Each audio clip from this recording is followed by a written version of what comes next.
start a conversation with the user. How can we help you today? Those types of questions that do pop up, give the user the opportunity to support them in their journey.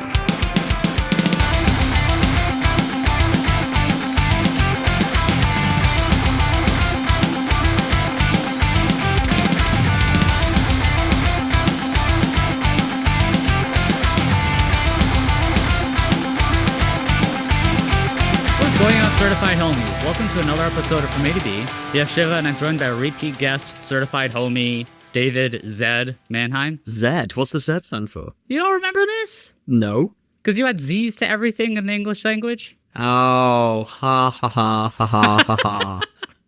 I could tell you really love every time I bring it up. Do you have selective memory? You're like, oh, fuck, I forgot about that. I want to forget about that. I think, if I'm honest, the joke is so worn out that I've moved past that.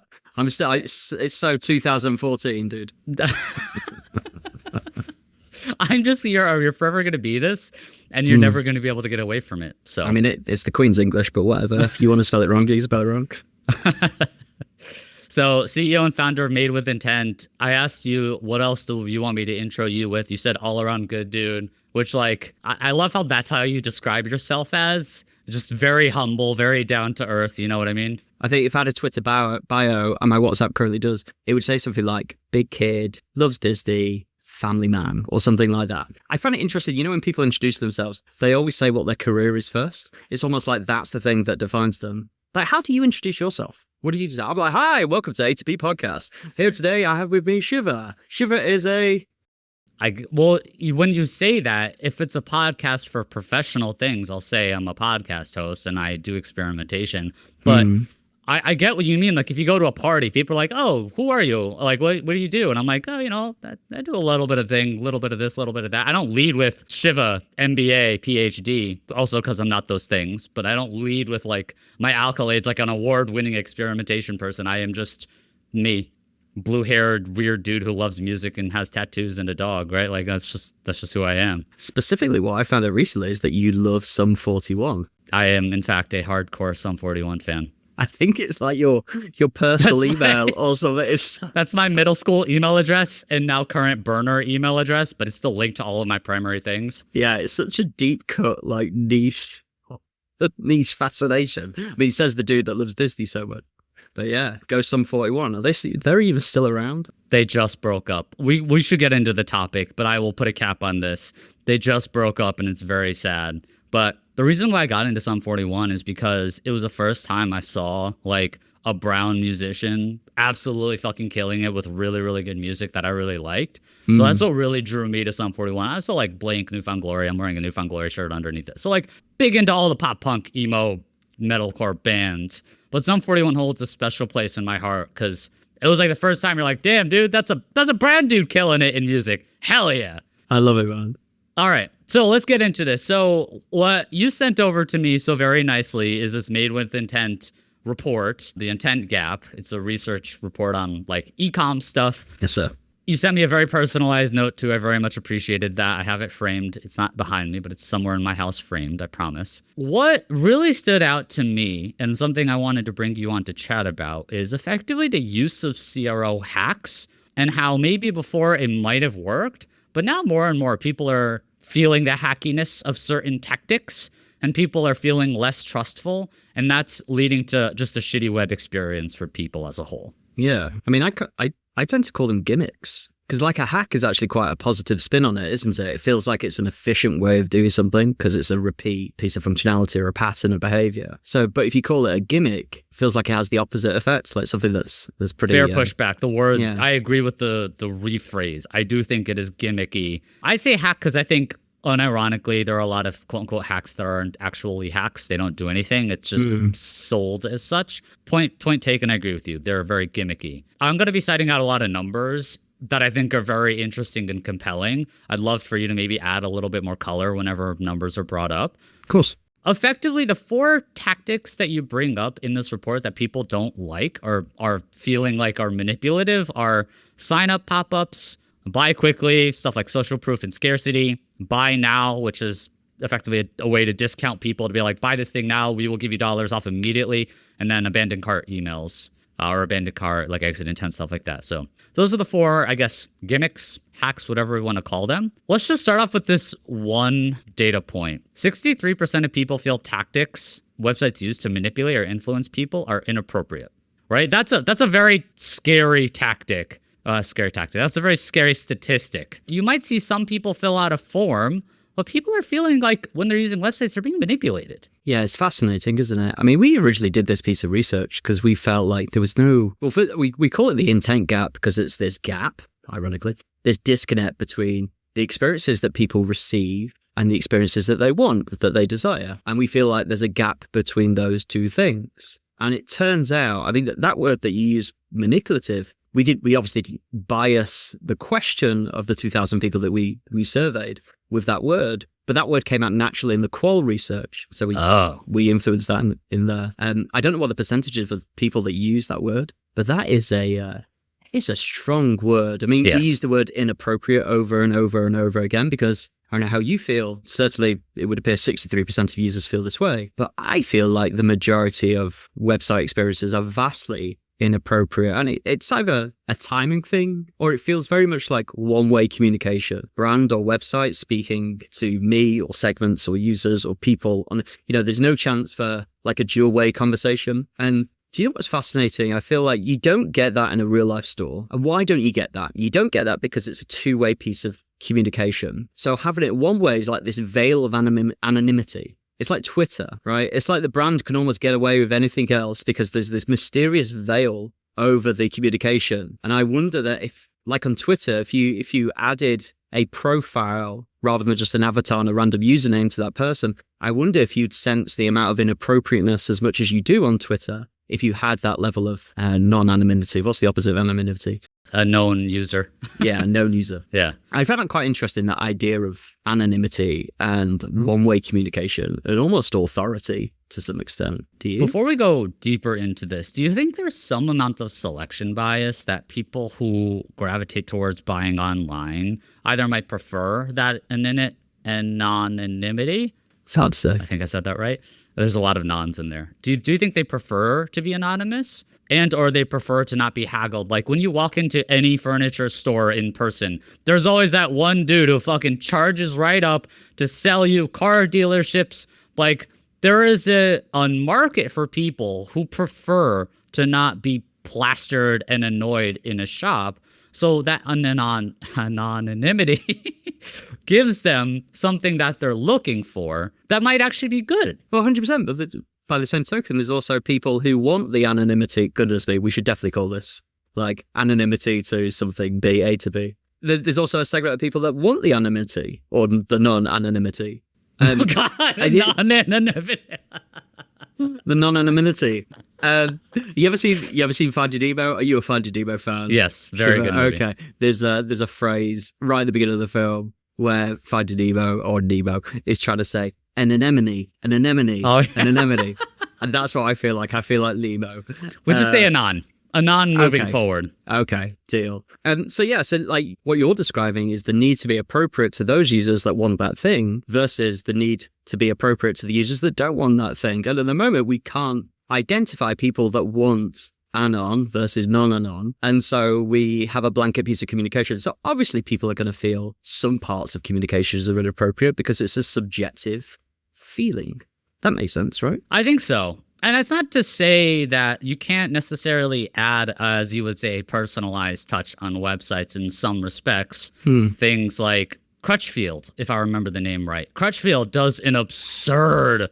have you seen them before? I don't know what it is that you're talking about. So it's like a US-based company. I'm pretty sure it's Crutchfield. So Crutchfield does this so well, where they plaster people, like almost metaphorical sales. Actually, not metaphorical, actual salespeople. They put their faces. They have live chat everywhere. You could just go into Crutchfield's site and just ask them technical questions, like home theater stuff, car stuff, not like fixed cars, but like sound in cars and navigation and like it's a very techy company. It's like Best Buy or like Circuit City way back in the day, but it gives that personalized touch where you could ask people questions. They're not annoying about it, but someone's there ready to help, and you're not obligated to buy from them. But when you deliver that personalized touch and feeling, people are more inclined to want to buy from them. Yeah. I just recently, I don't know if you know, I'm huge into pickleball. I spent $200 to buy a pickleball paddle recently, and my game has skyrocketed so much better. Sounds a bit much. But I went to this one website, Midwest Rackets, and I was talking to the live chat people, and I was like, this is my game. This is the racket I have. It's the shitty Amazon one. I play tennis, and they're like, hey, try these 3 out. Here's a demo program that you could buy for $10, and then you could just demo these 3. I think these 3 will be good for you based on your needs. And it's like, I could have bought it cheaper from somewhere else, but I wanted to buy from them because I felt that feeling of connection and in person when it wasn't. It was online. It was all digital. I never met them. It's almost as if the selling and the buying process was personal. Yeah. Yeah. Well, there you go. That's like the verb of personalization. That's what personalization is designed to do. Interestingly, though, you speak about finding a product. I think there's so much more to personalization or appropriateness than just finding a product. The whole process of feeling like you care about this brand or the brand cares about you and that you want to go through the buying journey, of which finding the product is just 1/4 of the entire buying journey. If we look at the famous AIDA model, attention, interest, desire, action. I think that's really fascinating. So I feel like there's a difference between, say, relevancy and appropriateness. One of the data points that stood out to me was 54% of online shoppers believe websites prioritize sales over customer experience. And that customer experience is not simply finding products or making it easy to buy, right? There's the selling of the product. There's talking about your needs, just being kind of like a human to that person. 50, it feels right, but it still sucks that, I guess, is the opposite 46% don't believe that? Do you remember what the inverse of that was? No, I don't is the answer. But there's a difference between like feeling neutral towards something and feeling viscerally negative. Yeah.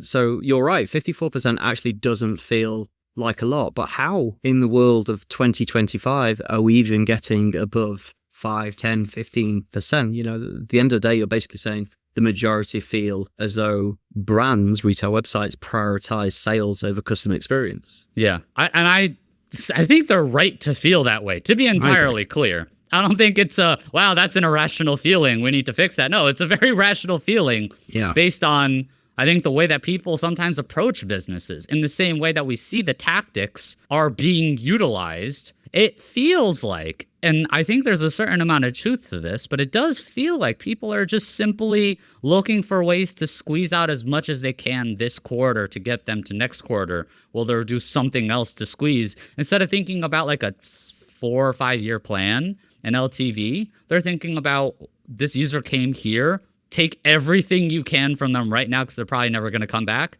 rather than like, okay, what are ways we can like bring them back? Well, of course. Yeah. I mean, that's all, you talked about short-termism. You talked about attribution. I would even go as far as to say it's not just the quarter. It's not even just the month or the week. It's the day. It's a literal. It is. There's a really interesting piece of wording that you've probably missed in here, but I use it all the time. And that is the idea that you can measure the impact of, say, a pop-up or a thing, but you can't measure the disimpact of that thing. So how many people you're negatively turning off, or the fact that you've dissuade by showing that piece of communication. And I think that's a really fascinating thought process. So you can measure the impact of something, but you can't measure the unimpact of the negative sentiment of that thing. So pop-ups, for example, are measured by sign-up and conversion. Great. But what about all the people that leave because of a pop-up, or that are frustrated because of a pop-up? That is not measured. So we measure the things that we inherently move towards, like the quarter. I guess technically you could have a pop-up after that says, were you annoyed by that last pop-up? You collect something. I mean, what a biased question, though. Pop-up. No. Sorry, did we annoy you with that pop-up? Actually, yes, you did. Okay, well, we'll continue to do it as long as you clear your cookies. Yeah. All right, well, let's jump into pop-ups then, right? In theory, a sign-up intent for, hey, we'll give you a discount code so we could get you on the email list to try and capture that LTV to get you hooked and interested in our products and moving forward. In theory, that's a really good LTV play. The whole crux of Made with Intent and the whole crux of the report is it's not necessarily the tactics themselves. It's when you deliver the tactics. It's what you're delivering. It's all about the context, right? What are these sign-up pop-ups getting wrong? Or maybe how can we think about getting them right? Post-production Chevy here. This is free. I'm doing this on the weekend, and I have a puppy I'm dealing with right now. So you guys should appreciate that. I hope you do. The least you could do is give me a free like, give me a free subscribe, and just go talk about it. That'd be amazing. All right, let's just get back to the show. I know this is a great episode. Let's jump back into it. Just go like the things. What are we doing? Well, I think it's measuring them. I bet you and I now could go to any website and you would, if you've not been to that website before, you'd be immediately greeted with the 10% off first purchase. Well, if you're looking for your pickleball racket, you're not ready to buy just yet because in that instance, it's a slightly more considered purchase. You care about the sport. You care about spending those $200. So you want to take a more considered approach. You're not ready for that thing. So delivering it there and then is A, very inappropriate, and B, not as impactful as if they were to deliver it at the point of when you're in a deeper consideration stage of your purchase. So I feel as though brands get it wrong by immediately delivering that thing that A, visitors forget about anyways if they ever reach a stage of making that purchase. But also B, the adverse happens where they deliver it to the point where the user's going to buy anyway, so they're just giving away margin. So it almost feels like a bit of a lose-lose. Yeah, so I was going to say it is related to the discount to buy now, where the stat that was brought up in the buy now discount was 83% report using a discount code when they would have bought it full price. That's crazy. So not only did you kind of piss off the people who were like, dude, let me spend more than 3 milliseconds on your site to see what's available. What do you have? What are you selling? What is this? And then the people who are like, oh, I would have bought it at full price anyway, but I'll take $15 off happily. Sure. So it's a lose-lose in that way. It just feels inappropriate. It feels inappropriate. Second Disney reference of the conversation. Have you seen Ralph Breaks the Internet? So the second Wreck-It Ralph. Wow, another Disney reference. And what a surprise. Are you a Disney fanboy or something? It's the only thing I know. I always say I'm only good at two things, and that's getting United tickets and Disney references.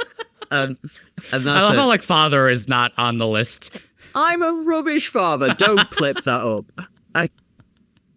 Running a company now, it's like Disney. No, just the Disney stuff. Buying flights. So imagine this. Ralph walks into the internet. There's a vast spectrum of things. And he goes into the Disney universe and everything, which is really funny. But the first thing that he's greeted in as soon as he steps foot in the internet, in the World Wide Web, are these pop-ups that fly in left, right, and center of, hey, would you like to buy this thing? Hey, would you like to buy this thing? Hey, would you like to buy this thing? Oh, by the way, unrelated subtle plug to Shiva content. There is a skit coming out very soon that talks exactly about all of this. Well, why? Is that with Aaron or... No, it's just me. Oh, okay.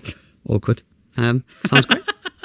We'll move on. Sorry, you were talking about Ralph breaking the internet. Yeah. So, ultimately, I think there's quite a deep cut into how I feel life works in real life. Because like I say, you don't get that in real life. Why don't you get that in real life? I feel as though it's because there is not this veil of anonymity there. You feel like you can't just walk up to somebody and say, do this thing, because it could create some conflict immediately between you and the recipient of that information. So because there is the veil of anonymity, people feel like they can get away with it. And now we're just used to it. Now it's just entrenched in day-to-day life. And I find that quite sad. So to add more to that, I know your whole thing is personalization, right? I get it. You wrote a book on it. You've done a lot of stuff about it. People are being seen as analytics numbers rather than a human coming to a website, right? That's the issue. The issue is you're not seen as someone who has thoughts and feelings and might make an emotional purchase or might want to look at the pretty pictures for the thing that they want to buy and have an emotional connection. I know Talia Wolf is writing a book about this, if it's not already done, which talks a lot about this, the emotional part of browsing a website and buying. It's not always super logical. Sometimes it's oh my God, there's puppies on the site. I need to buy this. You know what I mean? Well, let me ask you, do you feel as though, if we imagine we're analytical bots and we're trying to understand performance and results for a thing, a brand, do we measure the website or do we measure the user? I mean, is that quite deep? Because I think we measure the website. I think we talk too much about website experience. We should measure the user, but we do measure the website. Exactly. Yes, agreed. So therefore, we focus too much on this one-way communication of how can the website fit the user rather than not just how can the website fit the user, but how can the user fit the website as well? And therefore, that's why it lacks this two-way street, this two-way feel. Yeah. It's too deep for this. We need to talk about puppies. Well, it's in too deep, and you're trying to keep up above in your head instead of going on. That's Sum 41 lyrics, by the way. Okay. I don't for know. The three people who got that, they're like, that's a callback to previous part of the episode. I don't even know the songs that Sum 41 sang. You know them. Yeah. Fat Got Lip. it. I know that. Fat Lip. I think I know that one. Those are the major ones that you probably know. There's other ones like the Hell Song, Still Waiting. Anyway, this is not the part of the conversation where we go into Sum 41. Although I will happily do a Sum 41 podcast. If anyone's interested in that, we could go deep into that. So we're talking about signups. We're talking about them being a deterrent. Something that's really interesting is 79% of sites use a pop-up within 30 seconds from the survey that you've seen. And this is e-com related. I think it's UK e-com. Yeah, we heuristically reviewed 100 different UK e-com websites. And that was, to be fair, not all of them did a pop-up. And I think it was like 30-something% of websites. That doesn't include cookie banners, right? Correct. No, this is just the immediate overlay pop-up that screams in front of your face. That could be like live chat, like a live chat nudge or something? No. It was always some form of email capture, some form of value exchange. Which is worse. Well, yeah, obviously, because you're asking for sex on the first date to some extent, aren't you? Yeah, I was waiting to say that at some point, and you beat me to it. Great, sorry, but agreed.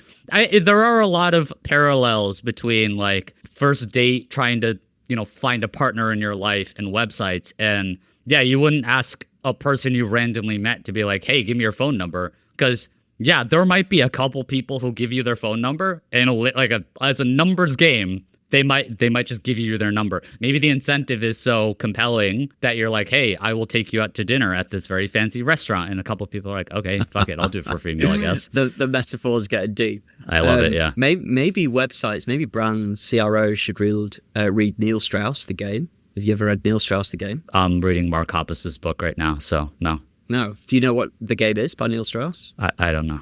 Oh, it's amazing. So Neil Strauss The Gate or The Game? The Game, yeah. Okay. The Game is a story all about pickup artistry. And there's this, who's the guy called? Is it fiction or nonfiction? It is nonfiction. And it's about a journalist who was bold and middle-aging and wanted to learn about pickup artistry. So learn of this guy called like Houdini or something. I can't remember his name. And learn all these tips and tricks from this guy. And Neil Strauss used this in day-to-day life to pick up women and used things like, did tactics like negging. Do you know what negging is? Yeah. Or peacocking. Do you know what peacocking is? Oh, I am very big into peacocking. You're the biggest peacock of them all. So like maybe brands should learn about how to use those tactics. Yeah, but we shouldn't, because that's just extra manipulation. That's the whole point of this is stop manipulating your users. Just be authentically yourself, right? It is. So don't peacock. Right? Don't do any of those things. Don't neg. Yeah. Yes. Hey, can you imagine negging? Hey, user, I'm sure you look great today, but why don't you just buy something for goodness sake? Well, okay, but I mean, so to a certain extent, that is used. I talked to Kate Moran, who this is quite a few episodes now at this point, probably, but she was talking about like dark patterns, where it's like you're trying to sign up for like some like meal replacement thing to help you lose weight, and like this is very egregious. This is not a thing that I saw, but I'm just giving an example. It'd be like an email pop up that's like, I want to lose 10 pounds. It's like, just kidding, I'll be fat. Like, it's the two options where that is the negging that's happening. And people do use it. It is manipulative. It is, absolutely. One of the worst ones, I feel, is there was a company called My Medic. Have you ever seen this? My Medic, and the pop-up, they sold like medical equipment or what have you. And it was like, do you want to receive notifications just from your browser? And the adverse to that was, no thanks, I'm okay dying. And they got in a lot of trouble for that thing. Because obviously, like, why would you do that? You're right, that is the negging experience of pop-ups, isn't it? But people think it works. Does it work? It feels, medical is such a very fine line of stuff you have to navigate through when it comes to medical stuff. Especially we think about like pharmacy commercials in the US and stuff, like where they have to spend like 3 minutes telling you all the side effects and spend 15 seconds telling you about this one. Like, first of all, there should be no pharmacy commercials, period. A doctor should just tell you to take the medicine and you take the medicine. You shouldn't advertise this shit. It's fucking weird. But I digress. That aside, what was my point? I don't even know. Sum 41, Fat Lip. No, it was not about Sum 41. Yeah. Well, you're talking about the adverse of doing something, but I mean, let's dig deep into that, right? So I remember Netflix once saying, like canceling subscriptions. I tried to cancel a subscription the other day that I found out I've been paying 2 years for, and I never even had a bloody clue. Shows how much I look at my bank statements. And it was The Telegraph, which is a broadsheet in the UK, to cancel the subscription for The Telegraph, something that I'd been paid 2 years for. I had to call them up. Shiver, I'm a millennial. I don't call anyone up. I don't call my mum and dad up. Like, let me WhatsApp them or someone. And I'm pretty certain that's just been made illegal in the UK, which is you have to unsubscribe from a subscription. I think it's within 2 clicks or something, but you can no longer phone people up in order to unsubscribe. But that's adding friction to something. Now, short-termist, that brand is probably saying, hey, loads of people don't unsubscribe from our subscription. Yeah, because you make it so hard to do. But guess what? I'm never going to buy anything from the Telegraph ever again. You measure the upside, not the downside, which is the same as the thing with a pop-up, right? Yeah, and you also do passive-aggressive Happy Friday to everyone except posts to publicly shame them too. That's the thing I do all the time. Post. I know. To me, that's just a straight dark pattern, and that is more indicative of a business that just doesn't have a concrete strategy. So they're just almost spaghetti testing hacks and shit, and they're like, let's see if this works any better, because logistically, to your point, it's exactly manipulative. But I disagree. I don't think it would be spaghetti testing. I think if they do test, someone somewhere will have found out that the net positive from that will be, well, a net positive. Right? But if you segment it up because you can measure the upside and never the downside, you can't understand the people like me that feel pissed off at seeing such a thing. When I say spaghetti, I mean they are just trying shit and see, like, instead of having a strategy towards, oh, people are unsubscribing, the right business strategy would be, let us talk to them. Let's figure out why they're canceling. Let's build a better product so they don't cancel. That's strategy. The spaghetti is, oh, they're canceling? Let's make it incredibly fucking hard for them to cancel so they don't cancel. Like, that's not a strategy. That's a hack. That's the gimmick. That's the manipulation. That's the shit that really pisses me off. And it pisses off a lot of people to the point that they'll just be like, all right, well, fuck this then. This sucks. Should we talk about social proof? Does social proof, scarcity, urgency, those type of tactics that Caldini spoke about, do they piss you off? No, they don't. They don't piss me off because it pisses me off more people who overuse it or think they have to keep on throwing it in your face than the actual tactic itself. So, like, if I am being bombarded by all these big logos and companies they're just telling me all these companies have used it. Yeah, all these companies have made terrible mistakes too. That doesn't mean you're not a mistake too. It's a weird, like, credentialism and something I'm being a little bit more fixated on lately. Of, like, just because you're a doctor, it doesn't mean you are incapable of being wrong. That being the case, doctors are very smart. They say a lot of smart things. They are smart. They've done a lot of research. But having a credential doesn't mean you're infallible forever and always. So in that same vein, I think, like, oh, just because big Microsoft company used this product, it doesn't mean that it will always be the thing for everyone else. It feels like I don't like it as a tactic. And maybe I am saying I don't like it as a tactic. Maybe I'm leaning a little bit more towards that. You're talking about B2B as well. And it feels, by the way, like every SaaS company in the world has, like, Amazon or Google on their list. Okay, let's go a little bit deeper into this. There is a website that I've seen that will AI generate, quote unquote, user generated content. So it's not real users, but it's feeding some model of someone talking about using the product. And I'm like, oh God, that's disgusting.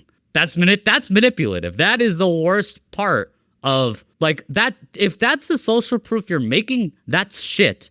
When it's actual real people talking about it, and I don't know, the logos itself, I'm not a big fan of. I get it. Sometimes it's like, oh, okay, that's interesting. That Airtable's used by Microsoft. Okay, that's interesting. It doesn't necessarily turn me one way or the other way, and not seeing it doesn't deter me. But I don't know.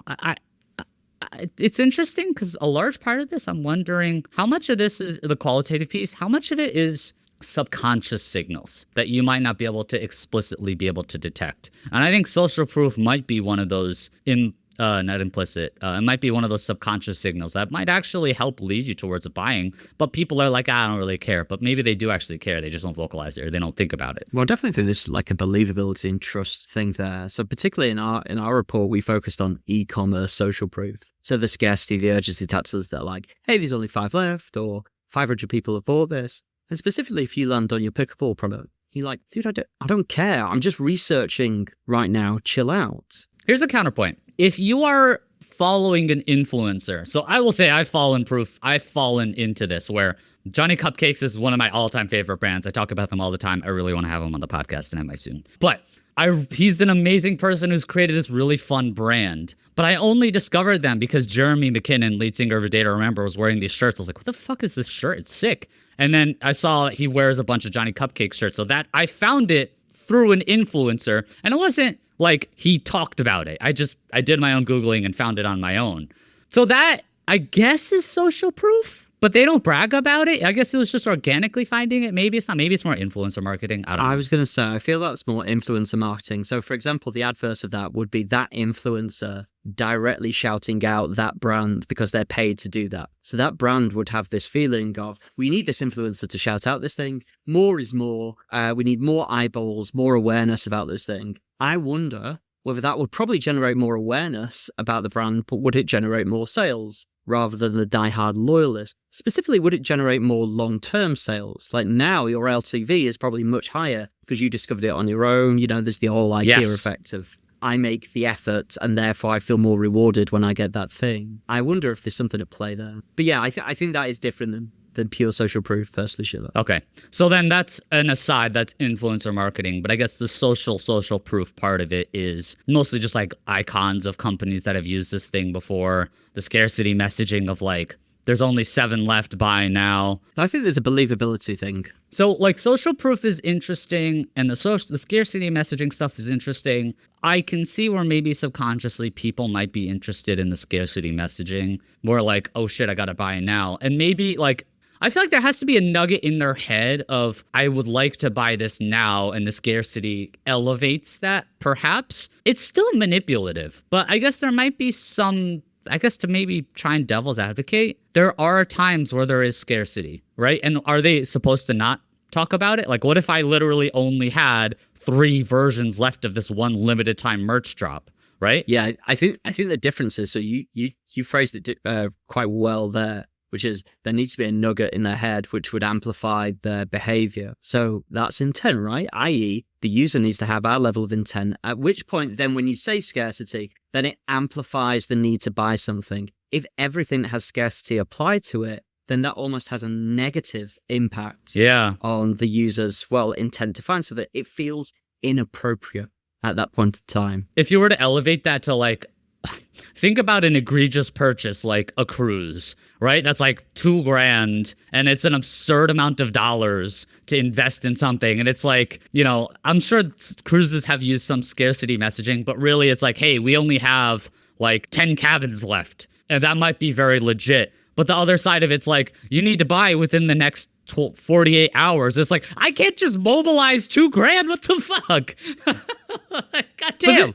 So this is the thing. I find it really interesting. So I've got a talk, a keynote that I'm doing all this shit. And the talk is called You Are What You Measure. And it's this idea that tries to understand the why behind exactly what you just said. Why do brands behave in a way where they throw scarcity everywhere, where more is more, where the salesperson comes up to you and is desperate to sell in that moment. And it's because they're measured on those things. Their metrics of success are things like a conversion rate. Probably it is session-based. Can you imagine how a brand would behave if their measurement was based on genuine LTV, if that was their priority form of measuring success? Do you think that they behave in a different way? Because I certainly do. I feel as though if a shop owner came up to you and their measure of success was repeat visits, nothing to do with the purchase, then they'll behave in a certain way that would encourage that repeat visit. But because the opposite of true, because their measure of success is something like an immediate purchase, this is why we have this need of, please buy now, please buy immediately. Come on, you can do it. You are what you measure at the end of the day. And I think people are big, fat, greedy cats. Said differently, I think the companies almost spray and praying these tactics of, you know, exit intent, abandon cart, sign up, pop up, social proof, all these, what I would say hacks, which really are, you know, gimmickies or gimmicks, whatever the words. Gimmickies is a new word. Gimmickies. Yeah. They are spraying and praying tactics because they don't really have a strategy, nor do they have a focus on LTV. I think that's fair to say, right? Like they're thinking short term, or maybe they don't know what they don't know. I want to give a little bit of credit, as I don't like doing this. It makes me feel uncomfortable, but I give them a little bit of credit that sometimes it's positioned as these are just best practices. This is just what you do. So they kind of copy what everyone else is doing without any understanding of what it could actually mean, which again, it means you're not really thinking through or measuring, to your point. But I think there are people positioning it as it is best practice to use scarcity messaging because one company one time 10 years ago tested it, right? Like that's just what is sold. That's what's pitched. Some agencies sell that. Some agencies pitch it. Some people do that. So if you don't know and you haven't measured it, you don't test it, it's easier to fall for the bait. I still hope I guess maybe this still comes to your point where they're just not measuring it. Like they're not critically thinking about the things that they're doing and what could be the impacts. They're like, turn on, we got +7 leads. We got +40 emails. Great. It's the assumption that everything works for everyone at the end of the day, and that's never the case. So wait, I'm going to box you into a very uncomfortable question, which I think you'll agree with. Stages, not pages, context, all this stuff. That means you are firmly anti-best practice. Yeah. Hell yeah. Got that on record. Of course I am, though. Like, don't get me wrong. The basics will get you to a level, right? I completely understand that. But there's a need to measure things to the extent to understand what does and what doesn't work. And if you're measuring things at a holistic, aggregated level, you assume as though everything works for everybody. And unfortunately, as you go further and further down that cul-de-sac, you're going to create a website that is completely unpersonalized, that's almost to the point where it's inappropriate because you feel as though the tactics that you're doing create like a more is more kind of scenario. The more we do these things, the more we will get. It's a numbers game, and ultimately it's a race to the bottom. It's why websites who are overused discounts are now so reliant on the discount. Yes. That they'll never be able to escape that. I actually don't know of any company that has, so there's like a famous company in the UK called Pizza Express. There's like DFS, Sofology, companies that are like furniture retailers more than anything else, or mattress sellers that have gone down this. Every single weekend, there is some form of discount. How on earth do you get out of that short-termist, attributable thing? How do you get out of that strategy? I have no idea. I don't remember the exact outcome, but JCPenney in the US, where they were a very, very big discount-heavy company, and they're like, look, we're going to remove the discount piece. The prices are going to be what they are post-discount, but there's not going to be discounts. We're just, instead of it being $50 with however many % off, so it's now $45, we're just going to say it's $45. They just did that, right? They didn't jack up the price and discount it. They just gave it a base price. And they had so much backlash. I don't want to quote this. I'm pretty sure the CEO lost his job for trying to do that, and then they went back to discounting everything all the time again. But you've got to question, like, look deeper. Why do people go down that route? And I think it's this idea that if we don't do it, we're only measuring the upside, not the downside, because at the end of the day, discounts are going to work. Of course they're going to work. It's obvious they're going to work. People only value a few things like proposition, product, and price. To your point, it will work. But what's the work? What is working? But also, what's not working? You have to what's the ask downside? that critically, because it will work, as in maybe you might get more dollars. Your revenue per visitor is obviously going to go down. But what's the work? What's the short-term impact? What's the long-term impact? There's no thought. So that's why I call it hacks, gimmicks.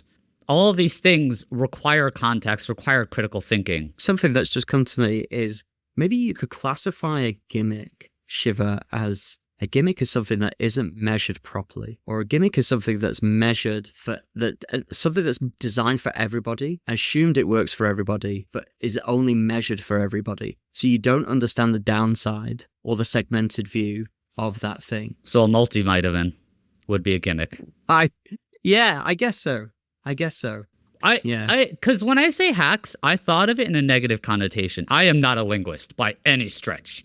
So that's why this is I know where you're going down. I don't want to touch this because I don't know the words or the language enough to be able to have these intricacies within. As you could tell, that sentence was phrased so amazingly perfectly as to my grasp of the English language. Hacks in my head are negative. They bring a negative connotation. But when you describe hacking, I'm like, oh, that makes sense. Hacking is a way to be efficient at like doing something. Growth hacking, as much of a shitty buzzword as that is, might have some amount of like, oh, you are hacking, you are improving, you're doing something better than it was before, or you're whatever. But hacks hacks feels like it has a negative connotation. I don't know if that's, I should maybe have Eden to talk about this, because she will tell me. She is, everything she describes, I'm like, you make so, I'm going to ask her about this. Does hacks versus hacking, is that positive or negative? We dogged a lot about it's trying to boil the ocean with some of these hacks or tactics or gimmicks or whatever. I do want to offer the flip side and give it not the benefit of the doubt, but these things can and do work. And there are certain instances where it can and does work. Do you have specific examples where maybe there's some data that you have from Made with Intent or something else that you've seen a tactic work for a specific audience? Maybe we can go through these one by one and you can say, this is where it did, I don't need numbers, but like, this is where for this audience at this time with this stage and blah, blah, blah, like this is where it worked and we saw really good results. Maybe we could go through those one by one. So one of the famous examples that we have that's in the report actually is all about social proof, i.e. this idea of e-commerce, a 5 are left, that's scarcity, but 50 people have looked to this and so on and so forth. And there was 2 brands in particular, but I'll give you the one brand example where social proof netted out at a positive 1.5% increase in conversion for saying those types of things. However, we applied our intent modeling to those statistics. So they reran that test. We segmented those results by just arbitrarily low, medium, and high level of what we call intent to convert, XC, expected conversion. And what we found is that, that message did work for high intent by 5%, by the way. That message actually worked for medium intent by 4%, by the way. It had a negative impact on users who have a low level of intent. And our hypothesis, by the way, is just not that it was wasted real estate, but that it was kind of inappropriate at that point in time. But the point being is that it was detrimental to the conversion rate by showing that message to lower intent users by 1%. 1% doesn't seem like a lot. But what that does is because of the vast majority of users at that point in time were of low intent, that meant that it brought down the average to just a 1.5% net positive. If you took that away, so if you didn't show that message to low intent users, what you'd find is that your conversion rate for that particular segment would increase dramatically because you're showing it to the right people. So I think that's a really nice example of assuming that everything works for everybody and segmenting the results, the analysis, based on where the user's at, proper user analysis. Yeah, as a general philosophy, I think it's right when you run tests to challenge how those tests might work across segments. Intent is a very big one, right? Low, medium, and high intent is a really great way to be able to figure out, does this thing work for this particular audience, yes or no? Desktop versus mobile, that's the easy one, right? Channels, direct versus organic versus paid, they all do perform slightly differently based on, and it's funny because you could probably layer on some version of intent within those.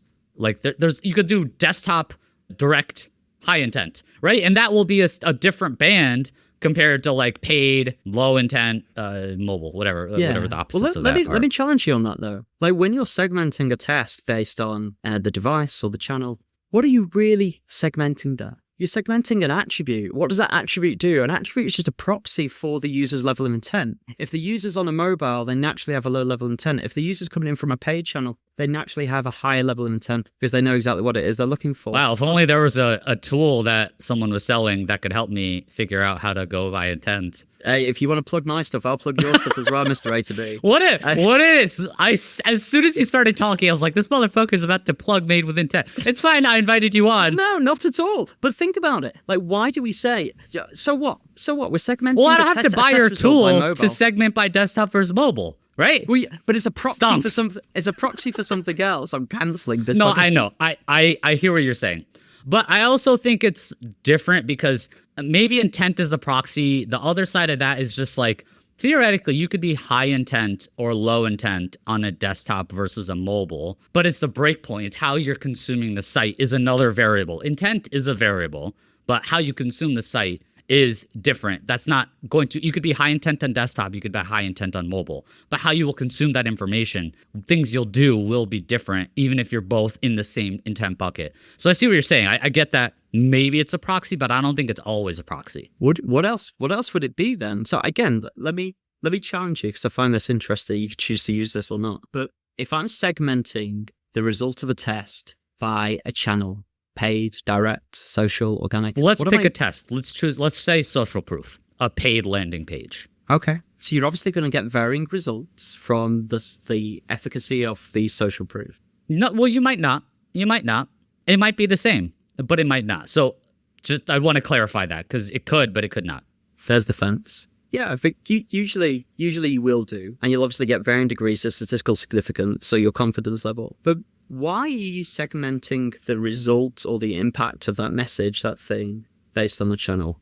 Why? Well, I think part of it is what can we do to roll it out, and also what are there any insights we could take away. So, for example, on the home page, let's say we have a very large social proof section above the fold on the home page, where it's like this banner, or not a banner, it's like a block right underneath the hero that's still kind of visible. And we send paid search to the homepage that's unbranded, or I guess branded.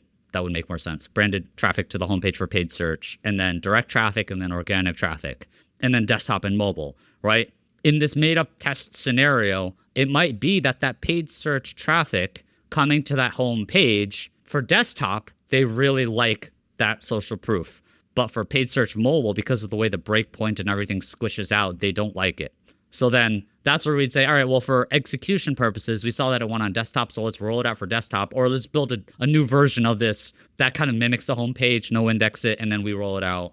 So that winning version works. It's more for just how do we capitalize on things that we see that win or lose to roll those out to the audience without like breaking everything that we have. Yeah, I understand that, but I think we come into the stages, not pages discussion, where really a channel, in this instance, is really just an attribute or a proxy for something else, which is you're trying to get user insight to understand whether or how the test worked or didn't work. And really, whether they came from paid, whether they landed on a homepage, is just a proxy for something else. You're describing things in website terms, not in user terms. So if you describe things based on where the user's at, the stage, or the proxy for intent, then you start to really understand, users who are at a later stage of their buying journey really like the social proof on the homepage. There's nothing to do with the channel that they came from. It doesn't really matter about the channel. I think you're right with the channel, but the channel could also be indicative of a different journey. I guess to that point, you could also say, well, it could be different intent.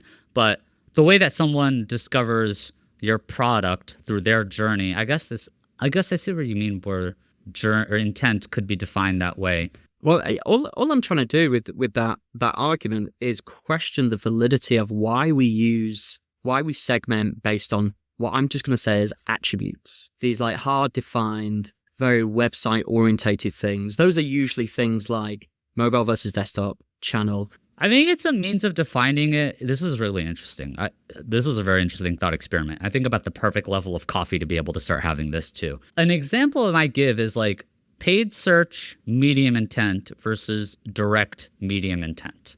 Those are different sets of people who are doing different sets of things and have been exposed to different things. So maybe the paid channel, let's say B2B, they discovered it through a LinkedIn ad, and then they were very interested in the way that you service specific problems or needs through paid search or through the LinkedIn ads. And then they came into another page that sold something a little bit differently through paid versus direct medium intent.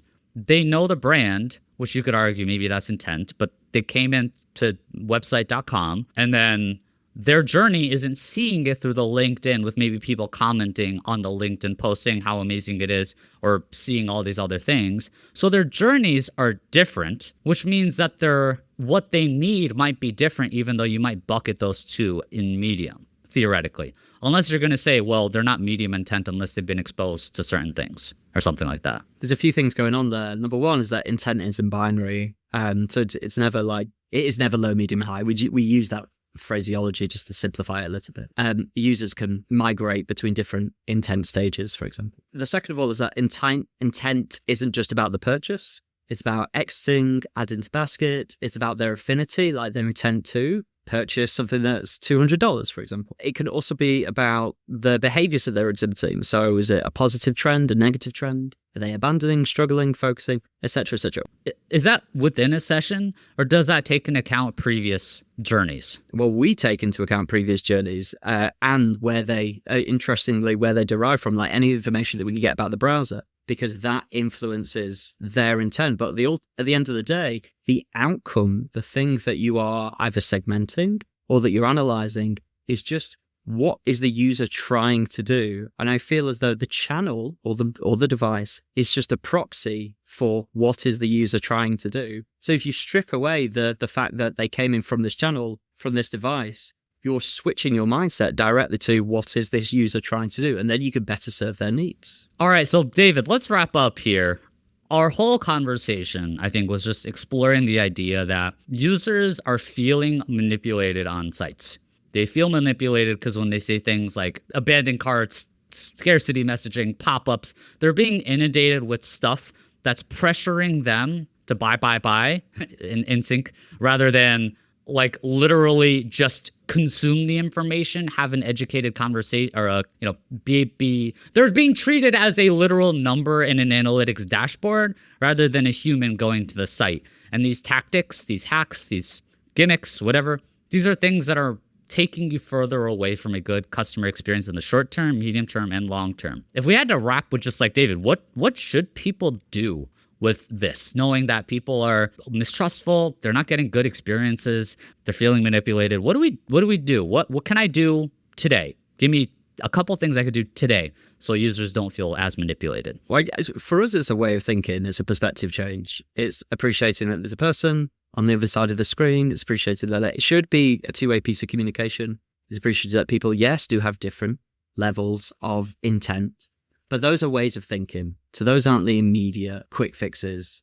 Hacks, dare we say hacks, of how to defeat the hack. We need a hack to defeat the hack. The quickest thing in my mind to do is to start a conversation with the user. So how can we help you today? Those types of questions that do pop up, like give the user the opportunity to support them in their journey. And I would also try to change your measurement criteria away from pure conversion rate, which is often session-based, retrospective, aggregated, binary. Did the user do this thing?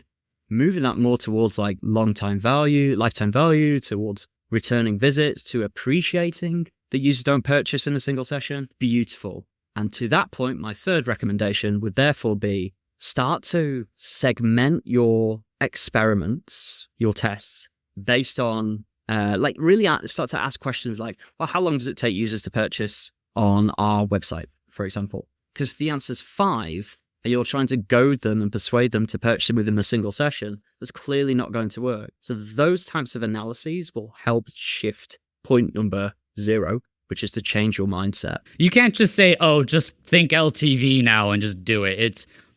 You have to set up a measurement plan. You have to actually start working towards doing that, collect the data for a period of time to be able to start thinking longer term. So don't run from that challenge of thinking longer term and thinking about the whole customer experience. What I'd also say is do your own heuristic audit, like just generic advice to people. Like go look at other websites. Go try and buy AirPods from Apple, like try and buy headphones, try and buy shoes, try and buy sports stuff. Like go and try and use other people's sites. And then the instant you start seeing stuff that's like kind of pissing you off, make sure your own site doesn't do that. Like do your own almost little heuristic audit, because stuff that pisses you off about other people's sites, you might actually be using on your own site to try and like manipulate people, or I don't want to say take advantage. It kind of is take advantage, I guess. Yeah. Absolutely, I agree. And ask your friends or your family or anonymous users, remote user testing, to ask them questions about feelings rather than anything else. I mean, that's qualitative research, right? But open-ended questions that allows you to understand, hey, how did that experience make you feel? Because that's something that we don't often capture, specifically not within our analytical mindsets that we're all within, right? A big proponent of qualitative research, and I think we want to get into actually understanding the user's problems and talking to them instead of just like them being a data point in a dashboard. So David, Zed, Mannheim, Disney fanatic, thank you so much for joining us on this episode. I'm gonna drop a link to where you guys can download the actual full report. There's some really great nerdy shit in there, some extra data points, additional context that I think everyone's worth checking out. And then it's made with intent.ai for your company. Go check them out. Certified homie company. But yeah, David, thank you so much for joining. Cheers, buddy.